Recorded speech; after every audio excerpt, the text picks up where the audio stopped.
Assalamualaikum warahmatullahi wabarakatuh. Saya Kalda Kerenisa dari kelas 12 IPA 1 yang akan menyampaikan berita tentang dampak negatif dari penggunaan styrofoam dan berikut ulasan untuk Anda. Styrofoam memiliki nama lain yaitu polistirena. Banyak keunggulan pada styrofoam yang akan sangat menguntungkan bagi para penjual makanan, seperti tidak mudah bocor, praktis, dan ringan. Sudah pasti lebih disukai sebagai pembungkus makanan mereka. Bahkan, kita tidak dapat dalam satu hari saja tidak menggunakan bahan polimer sintetik ini. Namun, bahan yang digunakan styrofoam ternyata berbahaya bagi kesehatan dan lingkungan. Polistirena adalah sebuah bahan campuran dengan monomer hidrokarbon cair yang dibuat secara komersil dari minyak bumi. Polistirena pertama kali dibuat pada 1839 oleh Edward Simon. Polistirena banyak dipakai dalam produk-produk elektronik seperti casing handphone yang Anda pakai. Ada juga peralatan rumah tangga yang terbuat dari polistirena. Tetapi, di balik semua keunggulan styrofoam, itu dapat menimbulkan kerugian yang sangat merugikan bagi manusia dan alam. Untuk mengetahui seberapa jauh pemahaman masyarakat tentang bahaya penggunaan styrofoam untuk wadah makanan, mari kita simak cuplikan wawancara yang saya lakukan oleh pedagang dan masyarakat sekitar. Baik, di sini saya sudah berada di depan penjual tukang bubur dan mari kita tanyakan bahaya styrofoam yang dipakai mereka untuk wadah makanan yang dipakainya. Baik Pak, sebelumnya Bapak dengan nama ya, saya mau menanyakan apa sih yang Bapak ketahui tentang styrofoam? Pakai ini apa namanya? Pakai plastik. Temex. Buat tempat bubur ya Pak. Terus apa Bapak yang ketahui tentang bahaya penggunaan styrofoam untuk wadah makanan? Apa? Oke, baik. Ada lagi? Nggak ada lagi. Paling kalau bisa pakai plastik lagi gitu. Baik Pak, terima kasih. Saya sudah berada di depan penjual mie ayam dan mari kita tanyakan bahaya styrofoam yang mereka gunakan untuk pada makanan yang dipakainya. Sekarang saya sudah bersama Ibu siapa? Ya, Baik, pertanyaannya apa yang diketahui tentang styrofoam? tentang styrofoam itu sebenarnya saya nggak tahu begitu banyak ya.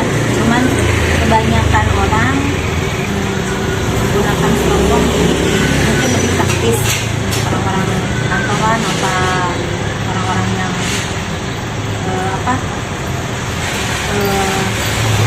menghematlah tenaga ya.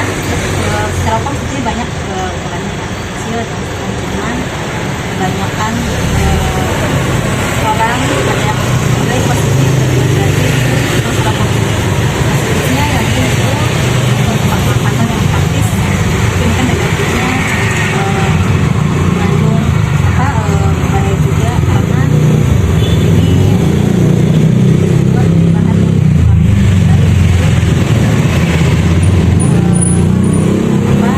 panas,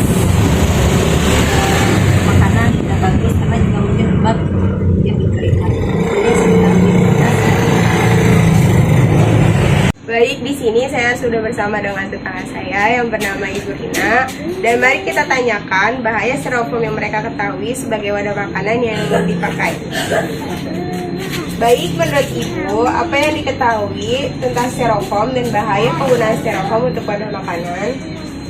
Ya, setahu saya styrofoam mengandung bahan-bahan kimia yang bila terpapar makanan bisa mengakibatkan buruk pada kesehatan. Mungkin tidak berdampak langsung bagi kesehatan ya, tapi dalam jangka panjang itu baru akan kelihatan dampaknya dari bahan kimia yang terdapat pada styrofoam. Styrofoam juga tidak bisa didaur ulang sehingga dia tidak aman untuk lingkungan. Terima kasih. Baik, di sini saya sudah bersama dengan Ibu Eci. Mari kita tanyakan bahaya styrofoam yang mereka ketahui sebagai wadah makanan. Baik, sebelumnya terima kasih sudah meluangkan waktunya. Ibu Cici, apa yang Ibu Cici tahu tentang bahaya styrofoam untuk wadah makanan? menurut saya ini mah ya, styrofoam itu mengandung bahan kimia Jadi kalau kita gunakan terus-menerus bisa menyebabkan penyakit di tubuh kita, terutama itu penyakit kanker, merusak telinga kita, menyebabkan ginjal. Apalagi kalau makanan itu kita taruh ke dalam styrofoam itu dalam keadaan panas, lalu kita tutup, makin membahayakan tubuh kita. Itulah yang saya ketahui. Terima kasih Bu Cici. Iya, sama-sama. Dari cuplikan wawancara yang sudah ditanyakan tadi, bisa disimpulkan bahwa masyarakat sekitar dan para pedagang belum mengetahui banyak tentang bahaya penggunaan styrofoam untuk wadah makanan. Dan oleh karena itu, berikut ini penjelasan tentang bahaya penggunaan styrofoam untuk wadah makanan yang panas.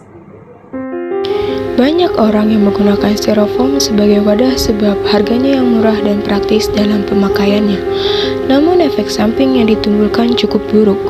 Bila ditinjau dari susunan kimianya, styrofoam termasuk ke dalam jenis plastik atau polimer. Bahan ini memiliki kandungan monomer antara lain stirena, benzena, dan formal. Bahaya styrofoam berasal dari kontaminasi stirena ke dalam makanan. Perpindahan zat ini tergantung dengan beberapa hal, yaitu yang pertama, suhu makanan. Semakin tinggi suhu makanan yang ada dalam styrofoam, maka akan semakin mudah zat stirena berpindah ke makanan. Yang kedua, lama kontak dengan makanan. Semakin lama menyimpan makanan di dalam styrofoam, maka akan semakin berbahaya bagi kesehatan Anda. Yang ketiga, tingginya lemak. Makanan yang memiliki kandungan lemak yang tinggi akan menyebabkan kontaminasi stirena lebih banyak ketimbang dengan makanan yang lemaknya sedikit. Ada beberapa hal yang mungkin dialami penderita jika perpindahan zat styrofoam tersebut terjadi. Yang pertama, menyebabkan gangguan pada sistem saraf, mengalami sakit kepala, meningkatkan risiko leukemia dan limfoma, dan dapat mengganggu perkembangan dan pertumbuhan janin dan menyebabkan bayi lahir cacat. Untuk itu, sudah saatnya masyarakat menjaga kesehatan dan lingkungan dari hal-hal kecil, seperti membawa kotak makan sendiri dan mencari pembungkus pengganti styrofoam seperti kertas. Jangan menggunakan styrofoam berulang kali.